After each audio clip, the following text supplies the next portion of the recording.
वर्षी आपल्याला आठवत असेल डॅवॉस दौऱ्यामध्ये साधारणपणे 40 खोक्यांचा खर्च झाला, 40 कोटीचा खर्च झाला आणि त्यातून निष्पन्न शून्य आणि आपल्यापेक्षा आवडीचा जास्ती जो आहे तो म्हणजे घटनाबाह्य मुख्यमंत्र्यांचा परदेशी दौरे. हे आपल्याला सर्वांना माहिती आहे की मागच्या वर्षी परदेशी दौऱ्यांवर खूप मोठा खर्च झालेला आहे. गेले 2 वर्ष मुख्यमंत्री घराघरा परदेशी पण फिरत असतात आणि इथे पण फिरत असतात, पण काम शून्य होतं कारण त्यांची कार्यक्षमताच नाही आहे. मुख्य गोष्ट अशी आहे की गेल्या वर्षी आपल्याला आठवत असेल डॅवॉस दौऱ्यामध्ये साधारणपणे 40 खोक्यांचा खर्च झाला, 40 कोटीचा खर्च झाला आणि त्यातून निष्पन्न शून्य. आत्ता पण जी माझ्याकडे माहिती आहे त्याच्यातून जे काही मागच्या वेळी आपल्याला आठवत असतील जे करार झाले होते त्याच्यातून काही करार जे आहेत, जसं चंद्रपूर इथे न्यू एरा क्लीनटेक 20,000 कोटीचं येणार होतं, पुढे काय झालं अजूनही माहीत नाही. बर्कशायर हॅथवे अँड ICP साधारणपणे 32,000 कोटीचं गुंतवणूक होती, पुढे काय झालं अजूनही माहीत नाही. फॉरेन डेटा सेंटर कंपनी 12,000 कोटीची गुंतवणूक होती, पुढे काय झालं अजूनही माहीत नाही. हॅन्स इन्फ्रा 4,000 कोटी, ग्रीनको एनर्जी 12,000 कोटी, ट्रायटन EV रत्नागिरीत येणार होती 800 कोटीची आणि वाबियो नावाची एक कंपनी होती 1,600 कोटीची. ह्याच्यात पुढे काही झालेलं नाही अशी माझी तरी माहिती आहे. जर दुसरी काही माहिती असेल तर उद्योगमंत्र्यांनी समोर यावं आणि फोटोसहित, व्हाईट पेपर दाखवणं, ब्लॅक पेपर दाखवणं, हे सगळे वेगळे वेगळे रंगाचे पेपर नाही आता चालणार. फोटोसहित काय पुढे कारवाई ह्याच्यावर झालेली आहे ते आम्हाला त्यांनी दाखवलं पाहिजे. कुठे वीट रचलेली आहे, कुठे काम सुरू झालेलं आहे. कारण 1 वर्ष होऊन गेलं, 28 तासात 40 कोटी खर्च झालेला आहे, काम शून्य झालेलं आहे मागच्या वर्षी. आणि तसंच ह्या वर्षी देखील जर आपण पाहायला गेलं, आपण 2 दिवस थांबलो होतो दौरा पूर्ण होण्यासाठी. आता दौरा पूर्ण झालेला आहे. 1.5 दिवसच, म्हणजे जवळपास मागच्या वर्षी जेवढं गेले 1.5 दिवस 28-30 तास, तेवढेच तास हे घटनाबाह्य मुख्यमंत्री डॅवॉसच्या सुट्टीवर गेले होते. मुख्य गोष्ट ही आहे की त्या दिवशी पण मी जाहीर केलं होतं की 50 लोकही सोबत जाणार आहेत. हा बघा, मुख्यमंत्र्यांच्या आयुष्यात 50 किंवा 40 हा आकडा खूप महत्त्वाचा आहे. ह्यावेळी खोके किती खर्च झाले ह्याचा अंदाज आपण लावू, पण ह्यावेळी जेव्हा 50 लोक मी बोललो, 7-8 लोक कमी केले, पण 40 लोकांची टोळी जसे गुवाहाटीला वगैरे नेली होती तशीच 40 लोकांची टोळी ह्यांनी तिथे आता डॅवॉसला नेली होती. आता ह्याच्यात काही पत्रकार असतील, ह्याच्यात काही 2-3 दलाल होते वेगळे वेगळे, ह्याच्यात अधिकारी होते आणि MIDCला असं ठणकून सांगितलं होतं की 20 कोटीच्या वर खर्च दाखवायचा नाही आहे.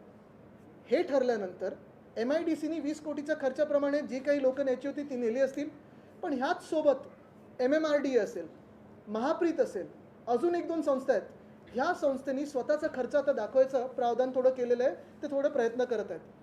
पण मूळ प्रश्न हाच राहतो की हा खर्च नक्की कोणाचा आहे? MMRDAचे पैसे कोणाचे आहेत? महाप्रीतचे पैसे कोणाचे आहेत? ते काही स्वतःच्या खिशातून तर जात नाही आहेत, स्वतःच्या पगारातून जात नाही आहेत.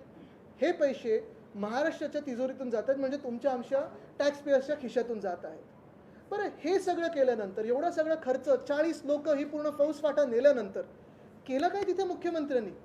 मुख्य गोष्ट जर आपण पाहिली तर जे उद्योगपती त्यांना खरं तर इथे भेटायला पाहिजे होते त्यांचीच भेट त्यांनी तिथे घेतलेली आहे.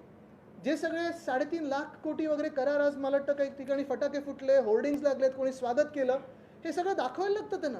कारण मूळ गोष्ट अशी आहे की तिथे जाऊन काम हे शून्य झालेलं आहे. डॅवॉसची संकल्पना जर तुम्हाला सांगायची झाली तर डॅवॉसमध्ये वर्ल्ड इकॉनॉमिक फोरमचं जे समिट असतं तिथे वेगळ्या वेगळ्या विषयांवर चर्चा होत असते, राऊंड टेबल कॉन्फरन्सेस असतात, भेटीगाठी होत असतात. आता मुख्य गोष्ट म्हणजे, हा काही आमचा मोठेपणा नाही, पण महाविकास आघाडीचं सरकार असताना जेव्हा मी मंत्री म्हणून, एक साधा मंत्री म्हणून तिथे गेलो होतो, तेव्हा जे वर्ल्ड इकॉनॉमिक फोरमचं काँग्रेस सेंटर म्हणतात त्याला, सगळ्यात म्हणजे त्याला आपण जसं सगळ्यात महत्त्वाची जागा म्हणू, वास्तू म्हणून ती जागा, तिथे मला मंत्री म्हणून 3 ठिकाणी बोलायला संधी मिळाली होती. आत्ताचे जे मुख्यमंत्री आहेत मला कळतं, मी सगळे फोटोज वगैरे त्यांचे ऑनलाईन बघितले, एकसुद्धा फोटो किंवा एकसुद्धा माहिती अशी नाही आहे की ह्या घटनाबाह्य मुख्यमंत्र्यांनी त्या काँग्रेस सेंटरमध्ये जाऊन काही बोलून आलेत. कदाचित त्यांना असं वाटलं असेल, नाव काँग्रेस आहे तर भाजपाची परवानगी घ्यायला पाहिजे की काय, असं वाटूही शकतं त्यांना, कारण काय ते तसा खूप विचार करत असतात वेगळा वेगळा.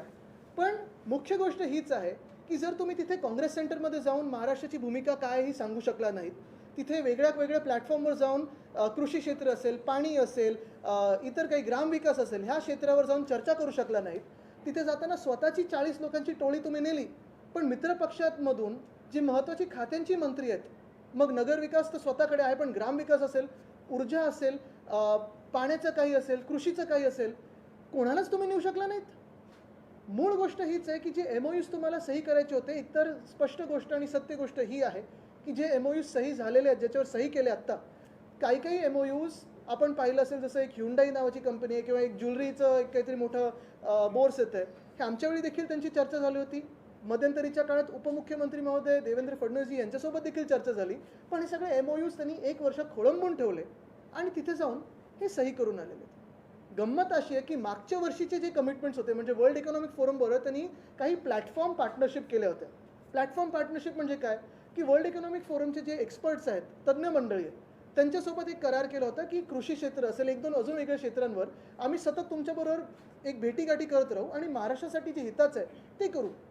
5 कोटीहून जास्ती त्याच्यावर खर्च झाला आहे, पण ह्या गेल्या पूर्ण एका वर्षात एक सुद्धा बैठक त्यांच्याबरोबर ना या मुख्यमंत्र्यांनी मागितलेली आहे, ना आता डॅवॉसला जाऊन पण त्यांनी काही तिथे भेटीगाठी याच्यावर केलेल्या आहेत. म्हणजे याचा अर्थ एवढाच घ्यायचा की ह्या घटनाबाह्य मुख्यमंत्र्यांना बर्फात जाऊन खेळायचं होतं, बाहेरची राज्य, बाहेरचे डोंगर झाडी पाहायची होते आणि सुट्टी घ्यायची होती.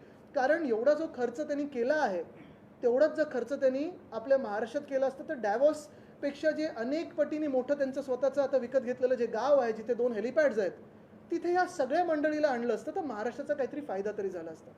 पण आज आपण पाहतोय